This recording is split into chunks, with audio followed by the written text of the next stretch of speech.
G'day, back again. This time we're having a look at my IWC Ingenieur, reference 323902. The 02 being because it is the black face, not the white face. This watch was designed by Gerard Genta, who is the designer of the Royal Oak, which is why it looks familiar to those who like the Audemars Piguet Royal Oak. This is my daily wearer. I've been wearing this since December the 19th, 19th last year, so we're now in August, so we're over 6 months, probably getting to 8 months, and yeah, I've not taken it off more than 3 or 4 times the entire time. So it's a 40mm face, 10mm thick, so about a centimetre thick. There you go. See if we can get the IWC on the crown. There you go, nice little shot of the crown there. The lugs protecting the crown. Quite streamlined as well. Yes, there's a bit of sun here, we're right on midday. That is the accurate time. There we go, back to where we were. So the face itself, let's go look at the dial. It's stepped in a way that doesn't really look obvious on the website, which is something that I've really come to appreciate in person over the last half year or so. It was actually triple stepped. You got the inner layer here. I should have used a pen anyhow.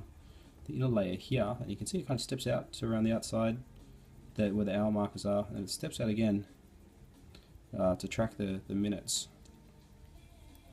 The looms on the watch are on all the hour markers as well as on the seconds hand as well, and it's pretty good overnight. I can probably throw it here for a second. Let's see if that gets enough sun to.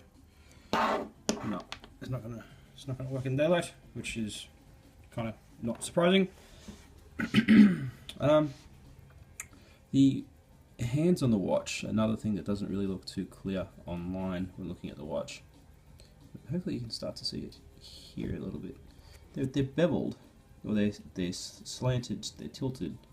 They're not a flat hand. They kind of slant slightly down to the right, left, and slightly down to the right. With that flat loom in the center, with a nice sharp point on the end of it, and the second hand kicks away. Really nice. The movement is an ETA movement. Which is one of the features I was looking for in this watch as a daily beater. I wanted something that would be easy to service without having to worry about it kind of being an expensive job to get fixed. So we're keeping time pretty well. It does hover within the plus minus 2 or 3 seconds a day that it's going to, but it's more than accurate enough for what I'm after, which is something to tell me the time. So a quick look at the bracelet for something that's been worn non-stop since it was purchased, which is pretty rare for somebody in the watch collecting business. Most of the guys wear their watches on weekends or rotate them around.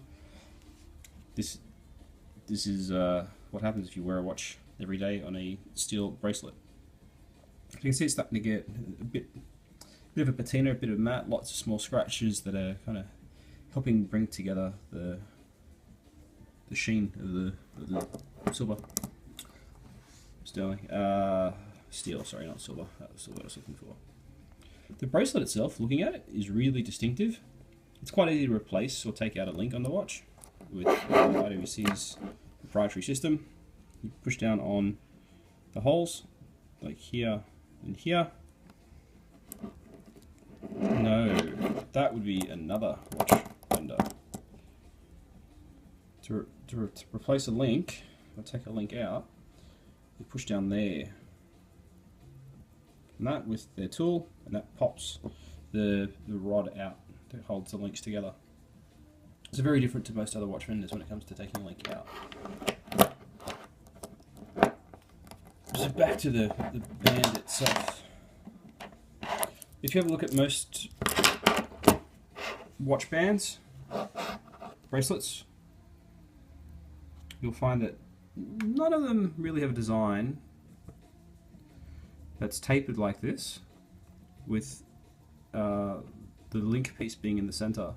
I've been looking at bracelets since before I got this band, and this bracelet is a really unique bracelet. They're just smacks of quality. If you start looking around at other bracelets, there's usually gaps between them, or lots of small links going down vertically.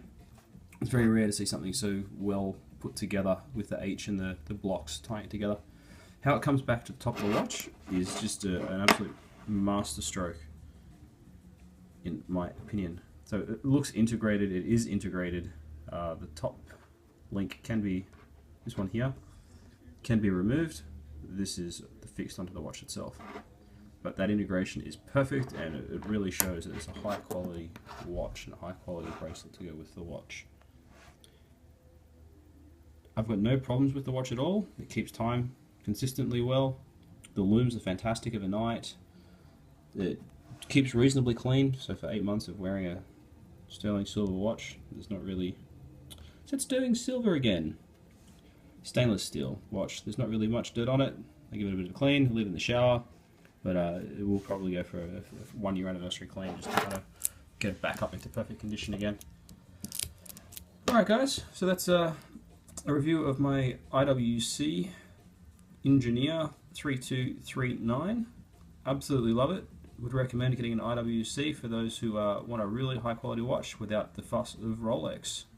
No one has approached me other than somebody who already knows watches, and at that point they're already respectful. So I haven't had to deal with any of the questions that a Rolex owner gets, but I get the quality and the enjoyment of an IWC. A+, will buy again. Have a good one.